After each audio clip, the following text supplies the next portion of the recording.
Hey guys, I wanted to start off by saying sorry for not making videos more often.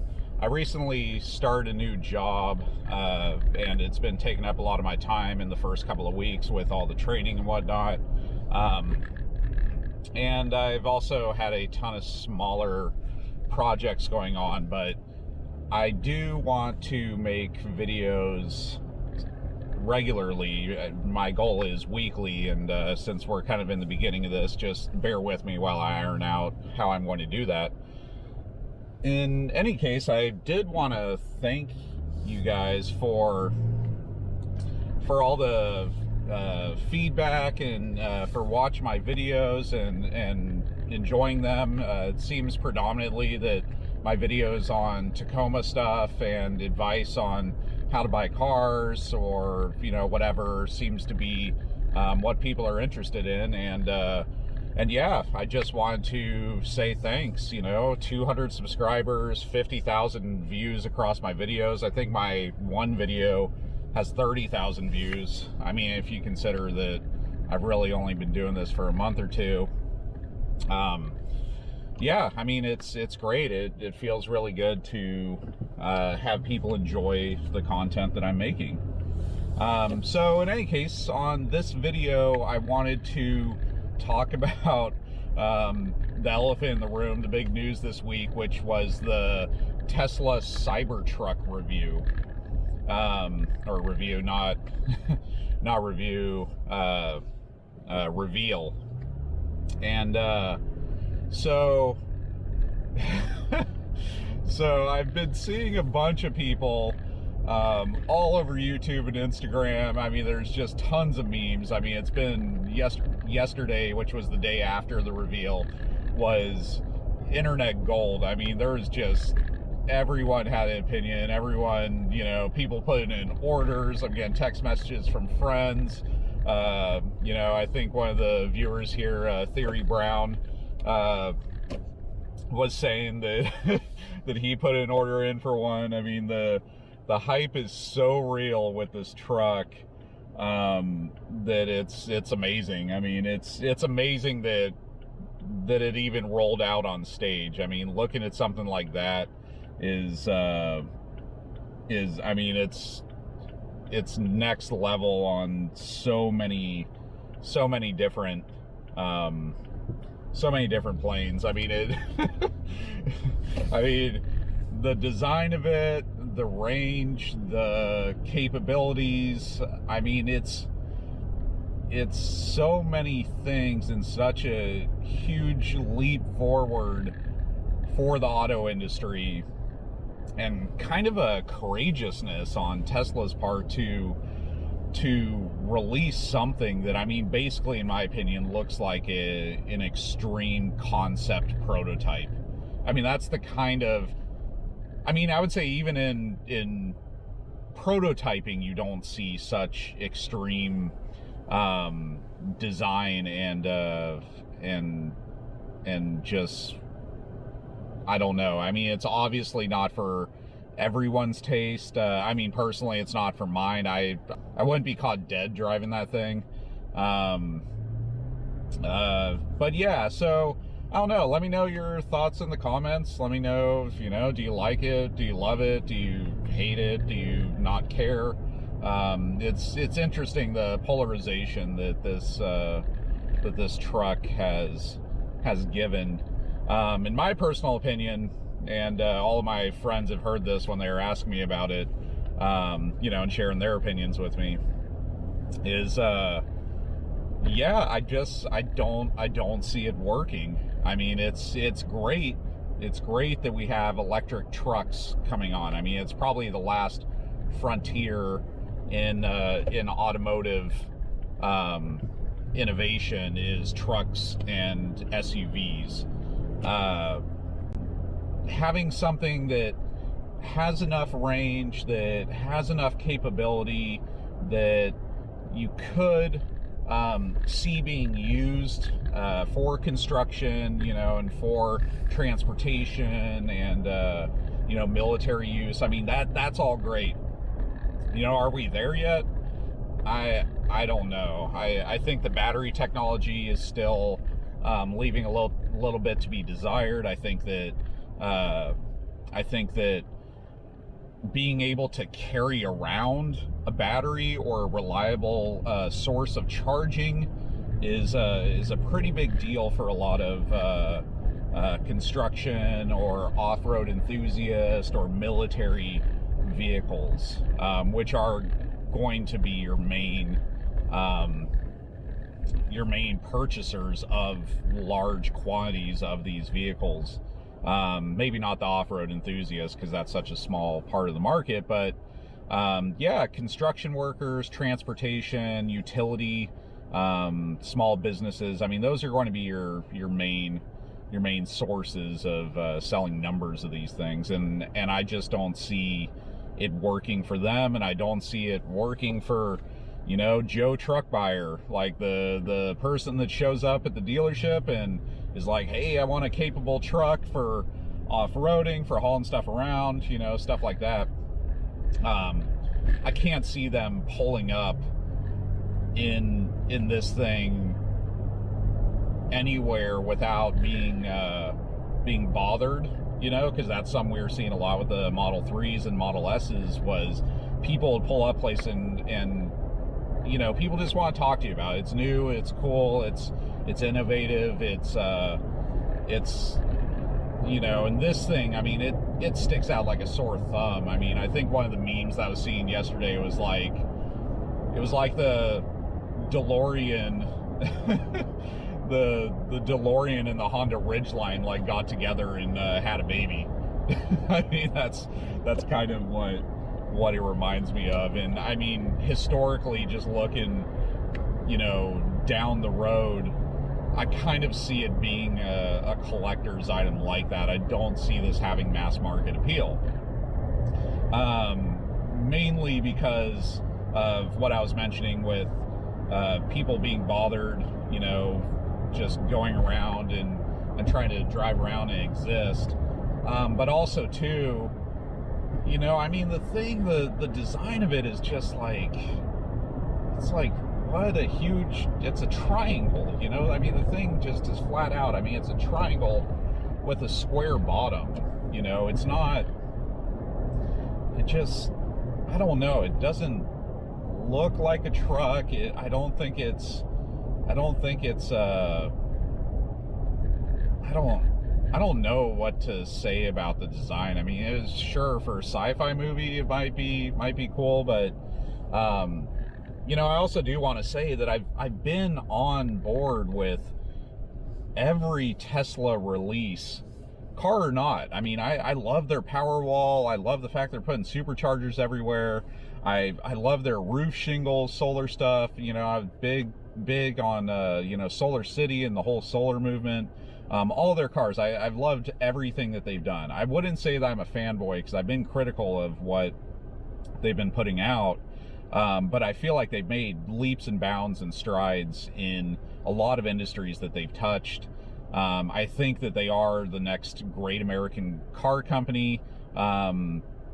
You know, pretty proven even in that. I mean, I think in history we'll look back and say, like, Tesla, you know, had a moment, and, you know, and that moment is now.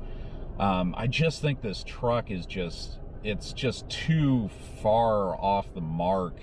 I even think those windows breaking during the reveal, I mean, it's kind of a bad omen if you're doing all these demos, you know, it's like steampunk gothic kind of dropping, you know, huge ball bearings on windows and showing how tough your stuff is, and then you have some guy that doesn't even know how to swing a sledgehammer, you know, Franz. You have this guy lob one of these ball bearings at the windows, and it just shatters. I mean, it didn't break through, but I mean, it broke. You know, the thing broke. It you know, it's glass at the end of the day. I think he said that it was some sort of clear metal glass or something like that. I mean, but you know, the guy threw it at the window once, it broke.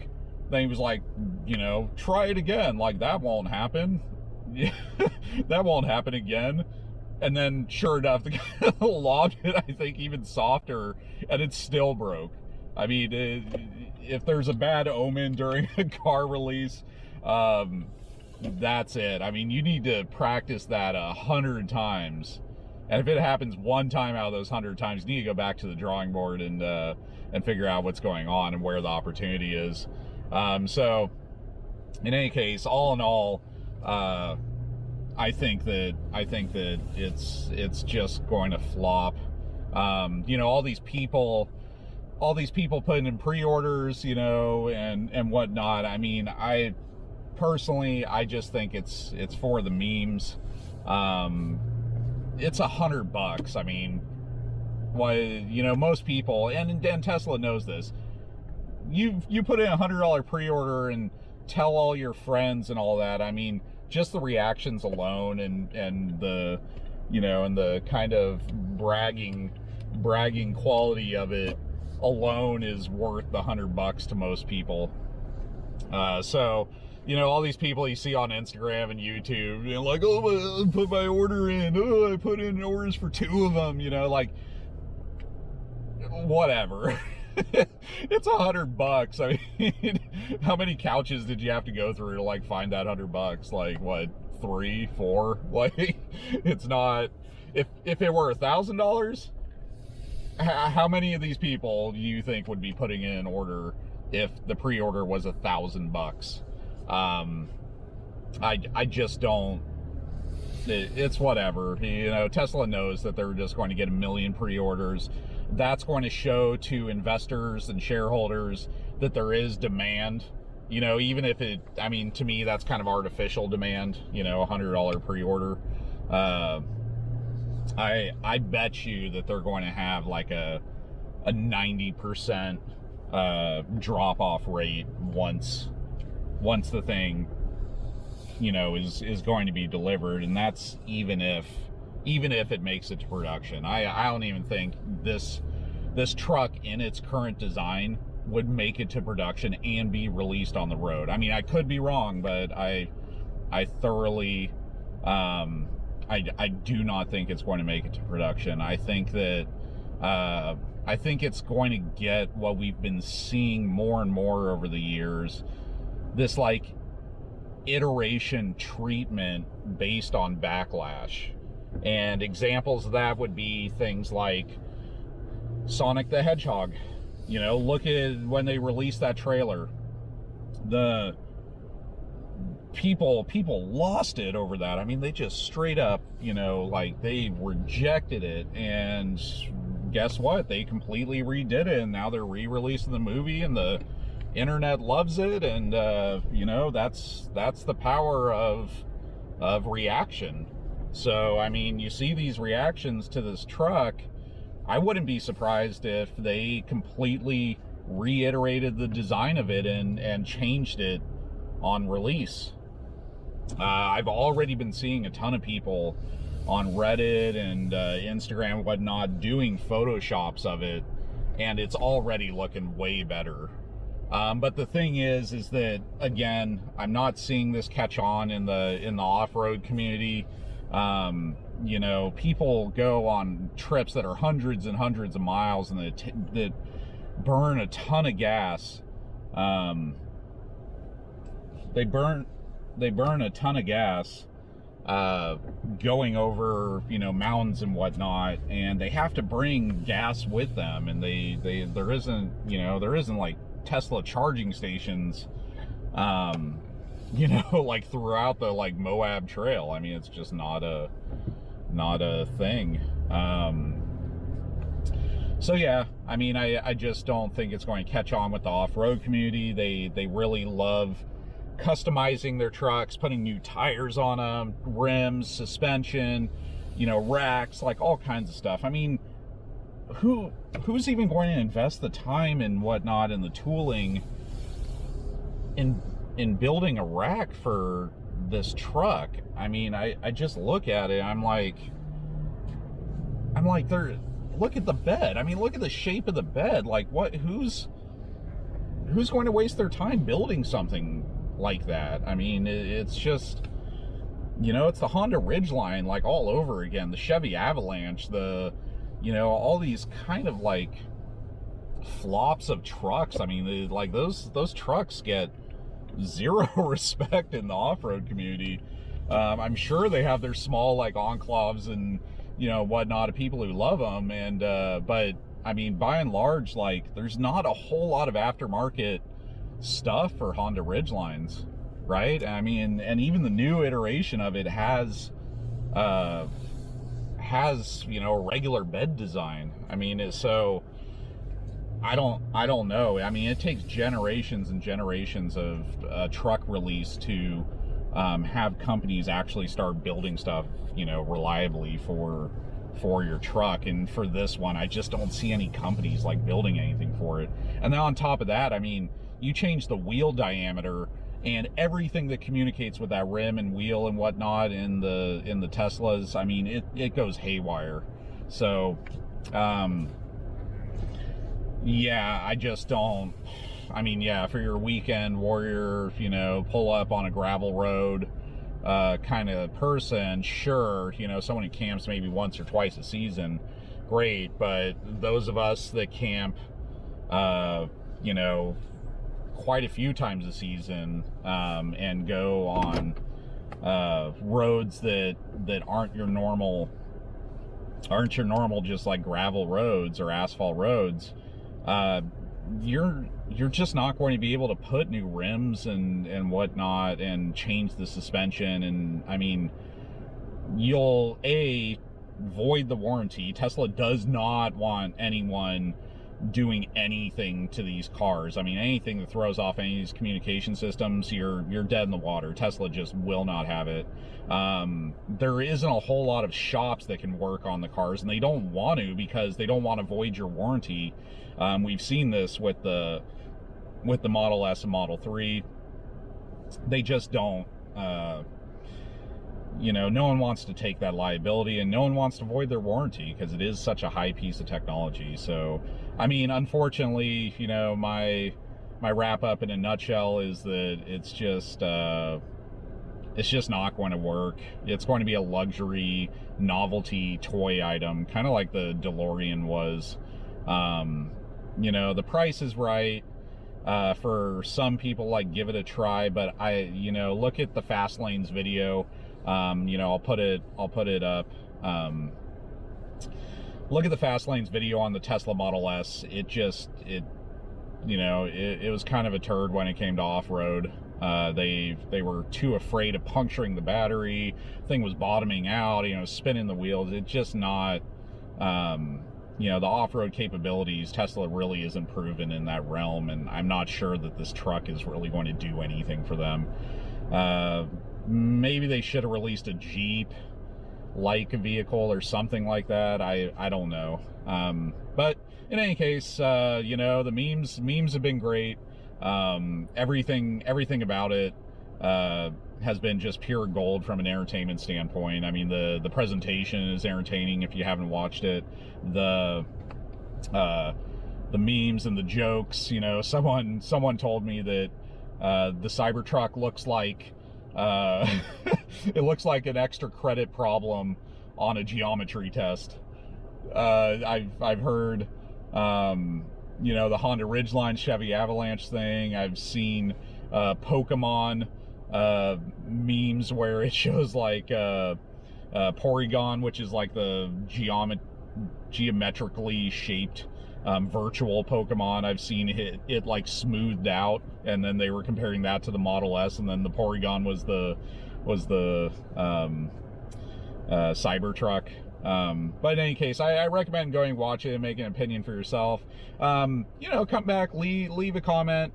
You know, let me know what you think. Post the best joke that you heard. You know, I kind of want to make this a bit of a conversation. So yeah, and thanks again. I mean, thanks a ton for, you know, watching these videos, interacting, you know, leaving comments, send me emails, you know, all that stuff. I mean, it's been really good. If you want to support the channel, we do have t-shirts on our website, dirtandfire.com, just as it sounds.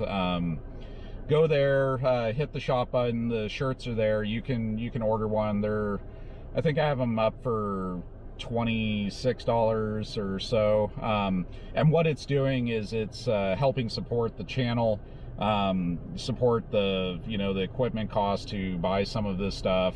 I don't really have any sponsors. You know, I have some companies that are giving me a little percentages off to, you know, just support me and kind of do what I'm doing. But largely I'm paying for all this out of my pocket, doing all the editing myself.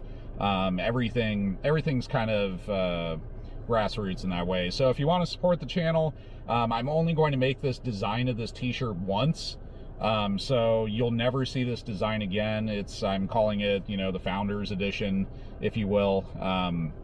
I made the design myself, got them printed here in Seattle, had picked shirts that were made in the US. So I mean, it's all sustainably done, you know, US materials, US labor makes the shirts. It's all you know, that stuff's important to me. So thanks for supporting the channel again, and you know, I'll catch you guys in the next video.